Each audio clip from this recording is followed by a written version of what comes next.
ఏమన్నా అసెస్ చేయగలుగుతున్నారా as a film maker మీరు రాసుకునేటప్పుడు కానీ, లేదంటే యాజ్ అన్ యాక్టర్ ఎటువంటి స్క్రిప్ట్స్ యాక్సెప్ట్ చేయాలనే విషయంలో మీకంటూ ఒక పాస్ట్ ఈ టైంలో ఈ ట్రెండ్ ఇది నడుస్తుంది, ఇటువంటి చేయాలి, ఇటువంటి చేయకూడదు, అట్లా ఏమన్నా అబ్జర్వ్ చేశారా మీరు? యాక్చువల్గా నేనైతే ట్రెండ్ని నమ్మ సార్. అంటే నా మనసుకు అనిపించింది చెప్తున్నా, తప్పుగా అనుకోవద్దు. ట్రెండ్ని ఎందుకు నమ్మా అంటే, ఇప్పుడు అర్జున్ రెడ్డి అనే సినిమా వచ్చింది సార్. దానికి ముందు దానికి సంబంధించిన ట్రెండ్ ఏమైనా ఉందా సార్? ఏం లేదు. మంచి సినిమా చేస్తే 100% మంచిగా ఆడుతుంది సార్. అవును. కంటెంట్ జనాలకు నచ్చింది అని అంటే, ఈ టైంలో ఈ కంటెంట్ ఆడొద్దు కదా అని నేను టికెట్ కొనుక్కోకుండా ఉండే కదా సార్.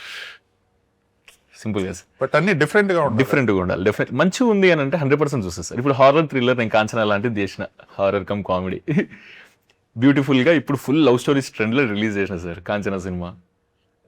బ్లాక్ బస్టర్ అవుతుంది కదా సార్. సో నేను అదే నమ్ముతాను సార్, మంచి సినిమా చేయాలి, ట్రెండ్ని ఫాలో కావద్దు. మన దగ్గరికి ఏదైనా కథ వచ్చింది, అరే ఇది చెప్పాల్సిన కథ, చాలా బ్యూటిఫుల్గా ఎంజాయ్ చేస్తారు ఆడియన్స్ అని అనిపిస్తే దానికి టైం సంబంధం లేదు, థియేటర్కి వస్తురా లేదని కూడా నేను నమ్మను సార్. మంచి సినిమా ఉంటే 100% థియేటర్కి వస్తారు సార్. లిట్లాజ్ ఎంత బాగా చేసింది సార్.